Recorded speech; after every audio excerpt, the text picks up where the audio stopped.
Dear students, we have started the story Engine Trouble, chapter number 3 on page number 14 of class 7th.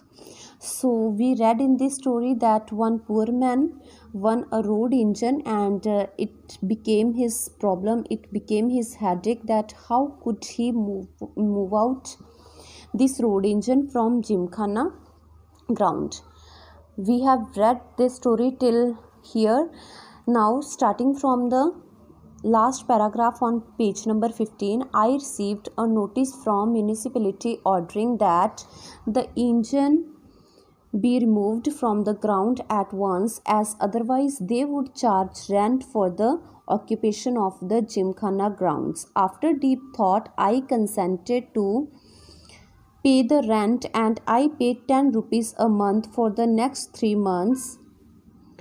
Students, he said that he received a notice from municipality and the municipality ordered him to remove his engine from the ground, otherwise they would charge him rent for occupation of the Gymkhana ground.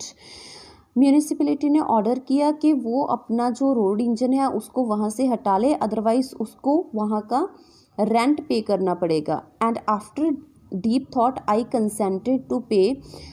बहुत ज़्यादा सोचने के बाद उसने ये मतलब decide किया कि वो रेंट पे करेगा. सो उसने 10 रुपीज़ 1 मंथ पे किया. नेक्स्ट 3 मंथ के लिए उसने उस मंथ 10 रुपीज़ पे किए. Dear sirs, I was a poor man. Even the house which I and my wife occupied cost me only 4 rupees a month, and fancy my paying 10 rupees a month for the road engine. So students, वो बता रहा है कि मैं एक गरीब आदमी था और जहाँ पर मैं और मेरी वाइफ रहते थे उसका जो रेंट है वो कितना था, 4 रुपीज़ था, और मैंने कितना पे किया, 10 रुपीज़ अ मंथ पे किया उस इंजन के लिए. And every day my wife was asking me what I proposed to do with this terrible property of mine, and I had no answer to give her. I went up and down the town offering it for sale to all and sundry. Students, मेरी wife मुझे daily पूछती थी कि मैंने उस property का क्या किया, उस मतलब टेरिबल प्रॉपर्टी का, पर मेरे पास कोई भी आंसर नहीं होता था. मैं डेली क्या करता था, टाउन में जाता था और इसके जो कस्टमर्स को ढूंढता था जो इसको खरीद लें, इस रोड इंजन को. So moving to the next paragraph. Meanwhile the municipality was pressing me to clear out. जब जो म्यूनिसिपैलिटी है वो मुझे बहुत ज़्यादा फोर्स कर रही थी कि मैं उसे वहाँ से हटा लूँ. I thought it over. मैंने इसके बारे में सोचा. I saw the priest of the local temple and manage to gain his sympathy. मैंने वहाँ का लोकल टेम्पल का प्रीस्ट, दैट मीन्स मंदिर का पुजारी, उसको देखा और उससे हेल्प मांगी. He offered me the service of his temple elephant. और उसने मुझे अपने टेम्पल एलिफेंट की सर्विस दी कि मैं उसके एलिफेंट की हेल्प से इस इंजन को वहाँ से मूव कर सकता हूँ. I also engaged my 50 coolies to push the engine from behind. You may be sure this drained all my resources. The coolies wanted 8 annas per head and the temple elephant cost me 7 rupees a day, and I had to give it 1 feed. My plan was to take the engine out of the Gymkhana and then down the road to a field half a furlong off. The field was owned by a friend. He would not mind if I kept the engine there for a couple of months when I could go to Madras and find a customer for it. Students, जब मुझे जो municipality है वो force कर रही थी कि मैं वहाँ से उसको हटाऊं, तब मैंने एक टेम्पल के प्रीस्ट की हेल्प मांगी और उसने मुझे अपना टेम्पल एलिफेंट ऑफ़र किया. तो मैंने 50 कुलीज अरेंज किए ताकि वो उस जो रोड इंजन है उसको पीछे से पुश कर सके.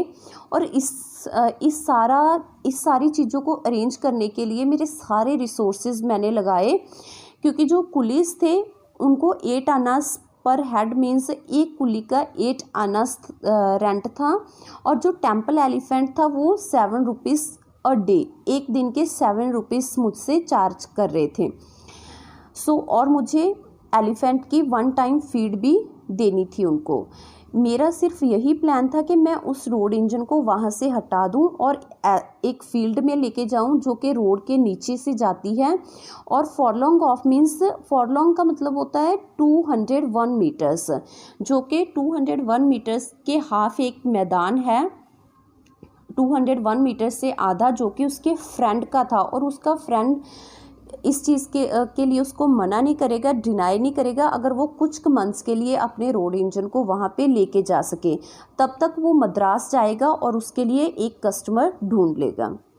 आई also took into service one Joseph, मैंने एक जोसेफ को भी सर्विस के लिए ढूंढा। A dismissed bus driver who said that although he knew nothing of road rollers he could nevertheless steer one if it was somehow kept in motion. तो जो वो बस ड्राइवर था उसने बताया कि उसे रोड रोलर्स के बारे में कुछ पता नहीं, पर अगर उस रोड इंजन को कोई मोशन में लेके आए। स्टूडेंट्स, यहाँ पर वो बता रहा है कि जैसे कोई चीज़ है, अगर हम उसको, जैसे कार हमारी कई बार ख़राब हो जाती है, ठीक है, अगर हम उसको मूवमेंट के लिए कोई और कार के साथ क्या कर सकते हैं, अटैच कर देते हैं, पर उसका जो स्टीयरिंग है, उसके स्टीयरिंग के ऊपर एक जो ड्राइवर है वो कंट्रोल करे ताकि उसके जो टायर हैं वो स्ट्रेट जाए। तो उसने बोला कि मैं उसके स्टीयर जो है उसको कंट्रोल कर सकता हूँ अगर कोई उस रोड इंजन को मोशन में लेके आए, आगे आगे लेके जा सके। It's a fine sight. The temple elephant yoked the engine by means of stout ropes, with 50 determined men pushing it from behind and my friend Joseph sitting in the driving seat. So students, ये एक बहुत like different site थी देखने के लिए कि जो temple elephant है उसको इंजन के साथ अटैच किया गया था। कैसे अटैच किया गया था? Bye means of stout ropes, बहुत मोटी मोटी रोप्स के साथ। और जो 50 पुलिस उसने लगाए थे जो कि उसको पीछे से पुश कर रहे थे। और मेरा फ्रेंड जो जोसेफ है वो ड्राइविंग सीट पे बैठा स्टीयरिंग को कंट्रोल कर रहा था। A huge crowd stood around and watched in great Glee. बहुत ज़्यादा वहाँ पे रश हो गया था, लोग इकट्ठे हो गए थे और लोग इसको एक ग्रेट प्लेजर से देख रहे थे, बहुत खुशी से ये सारी चीज़ देख रहे थे। The engine began to move When it came out of the gymkhana and reached the road, जब वो जिमखाना से बाहर निकला, इंजन रोड पे आ गया। It began to behave in a strange manner, तो एक डिफरेंट मैनर्स में इसने मूवमेंट ली। दैट मीन्स कुछ डिफरेंट सा हुआ। Instead of going straight down the road, it showed a tendency to move zigzag.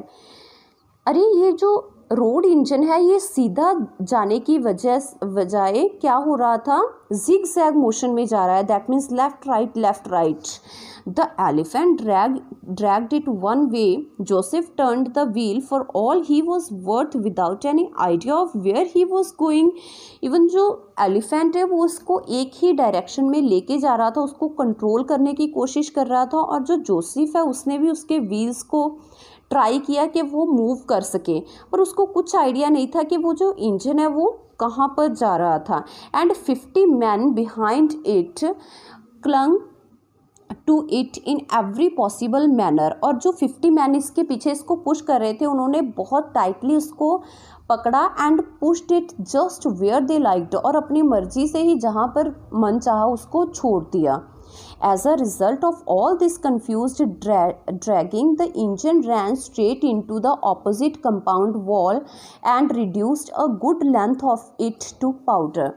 Students, ये जो zigzag वाली कन्फ्यूज़न हो रही थी, ड्रैगिंग वाली कन्फ्यूज़न हो रही थी, इसकी वजह से जो इंजन है वो सीधे जाके एक कंपाउंड वॉल के बीच में हिट हुआ और आधी जो वॉल है उसने तोड़ दी। At this the crowd let out a joyous yell. जो क्राउड है उसके मतलब क्राउड खुशी से चिल्लाने लगी। दैट मीन्स वो ये सारी चीज़ों को इंजॉय कर रही थी। The elephant disliking the behaviour of crowd. जो एलिफेंट है इस चीज़ से इरिटेट हो गया क्योंकि लोग बहुत ज़्यादा शोर कर रहे थे। Trumpeted loudly, strained and snapped its ropes. जो एलिफेंट था वो कंट्रोल से बाहर हो गया। उसने बहुत ज़ोर से आवाज़ लगाई और अपनी सारी रस्सियाँ वगैरह तोड़ दी and kicked down a further length of the wall, और जो बाकी बची हुई वॉल थी उसको भी उसने तोड़ दिया, किक कर दिया। The 50 man fled in panic, जो 50 मैन मैंने लगाए थे वो भाग गए थे। The crowd created a pandemonium, जो क्राउड था उसने मतलब डर की वजह से चिल्लाना शुरू कर दिया। Someone slapped me in the face, किसी ने मेरे फेस पे थप्पड़ लगाया। It was the owner of the compound wall, ये कौन था जिसकी वॉल उस एलिफेंट ने तोड़ी थी। The police came on the scene and marched me off, तब वहाँ पे पुलिस आई और मुझे वहाँ से लेके चली गई। So students, rest of the story we will read in our next video. Thank you. Have a wonderful day.